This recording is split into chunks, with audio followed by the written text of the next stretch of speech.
Shalom, Assalamualaikum warahmatullahi wabarakatuh. Om Swastiastu, Namo Buddhaya, Salam Kebajikan. Perkenalkan, nama saya Shalom Mitra Wengkang dengan NIM 2114201107 dari kelas A3 Fakultas Keperawatan Universitas Pembangunan Indonesia Manado. Tujuan pembuatan video kali ini yaitu untuk memenuhi tugas ulangan akhir semester mata kuliah Ilmu Dasar Keperawatan 1 dari dosen Nurse Fania Tampilang Escape MKes. Kebutuhan gizi individu. Sebelum lanjut, kita harus mengetahui apa itu gizi. Kata gizi berasal dari bahasa Arab giza yang berarti makanan yang baik. Menurut dialek Mesir, giza sering dibaca sebagai gizi. Nah, dalam bahasa Inggris, gizi merupakan nutrition, dan sebagian orang menerjemahkan nutrition sebagai nutrisi. Menurut Kamus Besar Bahasa Indonesia, arti kata gizi adalah zat makanan pokok yang diperlukan bagi pertumbuhan kesehatan badan. Faktor-faktor yang mempengaruhi kebutuhan gizi: yang pertama, umur. Kebutuhan zat gizi pada orang dewasa berbeda dengan kebutuhan zat gizi pada balita. Yang kedua, aktivitas. Makin berat aktivitas yang dilakukan oleh seseorang, maka makin tinggi juga kebutuhan zat gizi yang diperlukan. Yang ketiga, jenis kelamin. Kebutuhan zat gizi pada wanita berbeda dengan laki-laki. Kemudian, daerah tempat tinggal. Contohnya, orang yang tinggal di daerah dingin memerlukan lebih banyak energi daripada orang yang tinggal di daerah yang panas. Dan yang terakhir, kondisi khusus. Misalnya, seseorang yang sedang hamil, menyusui, atau sedang sakit. Angka kecukupan gizi. Angka kecukupan gizi merupakan suatu nilai yang menunjukkan kebutuhan rata-rata zat gizi tertentu yang harus terpenuhi setiap hari bagi hampir semua orang dengan karakteristik tertentu untuk hidup sehat.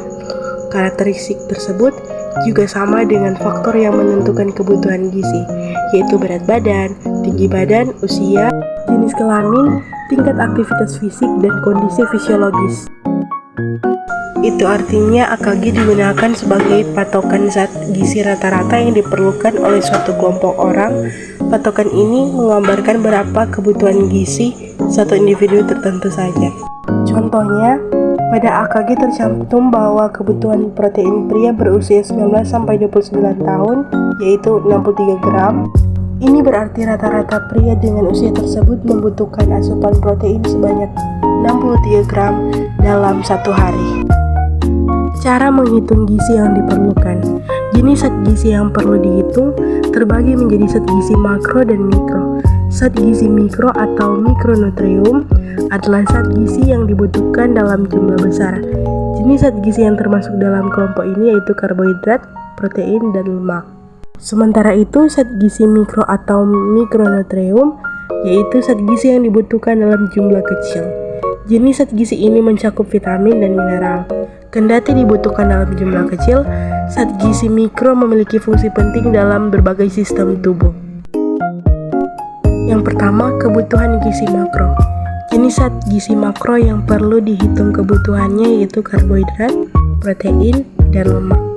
Setiap zat gizi makro mempunyai persentase tertentu dari total kebutuhan kalori. Berikut penjabarannya. Yang pertama, kebutuhan protein adalah sebesar 10-15% dari kebutuhan kalori total. Setelah menemukan besarannya kalori untuk protein, ubahlah ke dalam paragraf protein sebanyak 1 gram setara dengan 4 kalori. Yang kedua, kebutuhan lemak adalah sebesar 10-25% dari kebutuhan kalori total. Lemak sebanyak 1 gram setara dengan 9 kalori. Dan yang ketiga, kebutuhan karbohidrat adalah sebesar 60-75% dari kebutuhan kalori total. Karbohidrat sebanyak 1 gram setara dengan 4 kalori. Yang kedua, kebutuhan gizi mikro. Zat gizi mikro yaitu zat gizi yang dibutuhkan dalam tubuh dalam jumlah yang sedikit. Kelompok ini terdiri dari berbagai macam vitamin dan mineral. Contoh zat gizi mikro antara lain kalsium, natrium, zat besi, kalium, yodium, vitamin, magnesium, dan fosfor. Kebutuhan gizi mikro tidak bisa diperkirakan dengan rumus seperti halnya kebutuhan gizi makro, melainkan cukup dilihat berdasarkan kecukupannya saja. Hal tersebut dikarenakan jumlah zat gizi mikro sangat kecil, jenisnya banyak, dan biasanya kebutuhannya relatif sama untuk setiap kelompok umur. Kecukupan zat gizi mikro dapat dilihat pada tabel angka kecukupan gizi yang disarankan untuk masyarakat Indonesia menurut Peraturan Menteri Kesehatan Republik Indonesia tahun 2019. Cara mencukupi asupan gizi. Yang pertama, menyantap makanan yang beraneka ragam. Kemudian, memilih makanan yang alami, bukan hasil pemrosesan. Yang ketiga, menyeimbangkan jumlah kalori yang masuk dan keluar. Yang keempat, makan lebih banyak sayur dan buah-buahan. Kemudian, mengonsumsi beragam sumber protein. Dan minum setidaknya 2,5 liter air setiap hari. Dan terakhir, membatasi konsumsi makanan tinggi garam atau lemak seperti junk food. Sebelum saya mengakhiri video saya ingin mengajak teman-teman sekalian yang ingin melanjutkan pendidikan ke perguruan tinggi agar dapat bergabung bersama kami di Universitas Pembangunan Indonesia Manado.